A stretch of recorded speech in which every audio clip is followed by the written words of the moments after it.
Hello friends and welcome back. In this video, we will discuss about arbitrary poem. The poem entitled Arbitrary appeared in relationship and the most important thing is कि ये जो poem लिखा गया था वो A.K. Ramanujan के द्वारा लिखा गया था. This poem relate to death and is written in a tone of grief. The poem, the title of this poem prepare the reader for the mournful and saddening poem. Like इनमें उनके father की death हो जाती है, यही इसका theme है. सारे मतलब पूरे पोएम में उन्होंने बताया कि जो पोएट हैं उनके फादर के डेथ के बाद उन्होंने अपने पीछे क्या लेगेसी छोड़ी है अपने ग्रैंडसन्स के लिए या फिर अपने सन्स एंड डॉटर्स के लिए. In this poem the poet remember his father long after his death and think over the legacy he left for his son and daughter. The poet links feminine with the tradition and the historical. Thus the poet achieve universality of appeal in this poem. The poem was published in 1971. Relationship title. The very first stanza, the speaker, who may be the poet himself, gives us an account of certain happening connected with the death of his father. When poet father died, he left behind him a dusty table, a full of paper and some debt to be paid.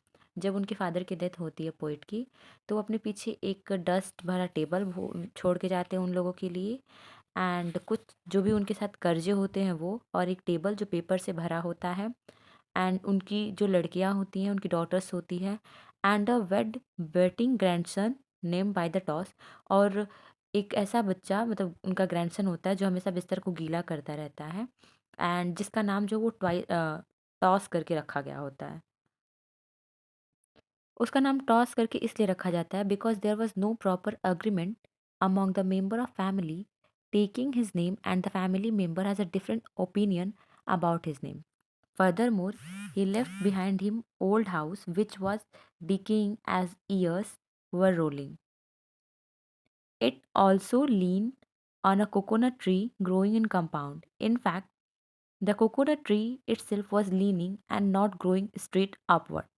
After his death, when poet father was cremated, his body took no time is burning to assess. And in first stanza वो बताते हैं कि जब poet के father को दफनाया जलाया गया उनके डेथ के बाद तो उनकी जो बॉडी है वो ज़्यादा टाइम नहीं लगी जलने में. जैसा कि फर्स्ट स्टेंजा में बताया गया है कि उनके फादर की बॉडी को राख बनने में ज़्यादा टाइम नहीं लगा. So in second stanza as the body had completely burn the remaining could be found easily. Several round bit of metal was clearly visible there. So the sons picked them carefully. It was essential to perform a social ritual. जो उनके sons थे उनके जो धातु के या फिर गोल टुकड़े थे उसको बहुत अच्छे तरीके से वहाँ से उठाया उनके शरीर को राख में तब्दील होने के पश्चात एंड देन आफ्टर क्योंकि वो एक रिवाज था. सामाजिक रीति रिवाजों को पूरा करना बहुत इम्पोर्टेंट था.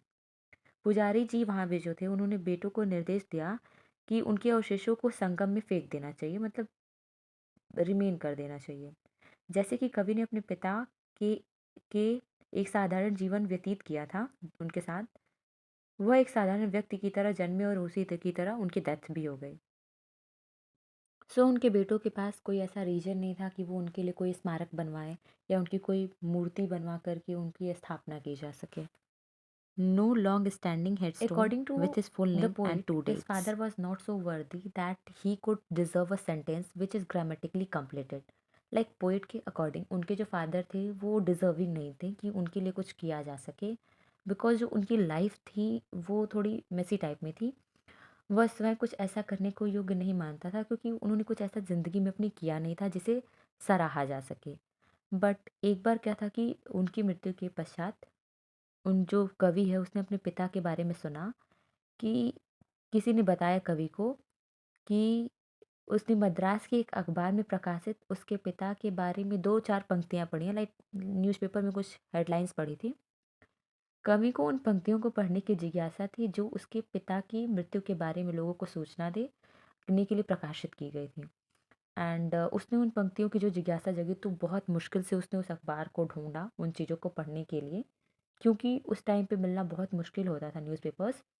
क्योंकि उसको 2-4 सप्ताह बाद 2 और 3 वीक्स बाद उसे फेरी वालों को बेच दिया जाता था बेच दिया जाता था एंड फेरी वाले जो थे उसे कहीं और बेच देते थे। तो बहुत मुश्किल से पोएट ने उस न्यूज़पेपर की कटिंग को फाइंड आउट किया। It was very difficult to find out the newspaper in the old newspapers because they were sold to the street hawkers and the small grocery purses them order to use them as wrap and bag. Either the things were wrapped in the pieces of the newspaper or were kept in the bag made of old newspaper. क्योंकि लोग उसका एक जब दूसरी जगह उसे बेच दिया जाता था स्ट्रीट हॉकर के थ्रू, तो उसे लोग सामान में लपेट के किसी और को बेच देते थे, लाइक धनिया वगैरह, गुड़, धनिया, साल्ट यानी कि नमक, इन सब चीज़ों में बना करके उसे बेच दिया जाता था। जो पोएट है वो खुद यूजली उन न्यूज़पेपर को पढ़ता था फॉर फन एंड फिर उसने उन लाइन्स के लिए उसे पढ़ना स्टार्ट कर दिया जो उसके पापा के शोक संदेश के लिए लिखा गया था। एंड अंत में जो कवि है उसके पिता का बताता है कि उसके पिता की मृत्यु ने उसकी माँ पर गहरा प्रभाव छोड़ा, जो पूर्ण रूप से एक परिवर्तित स्त्री बन चुकी थी। And furthermore, the death of his father had made it compulsory for survivors to perform several social ritual in course of every year. Like लोगों को सामाजिक रीति रिवाज पूरा करने के लिए आवश्यक बना दिया था। Thank you so much for watching this video till the end.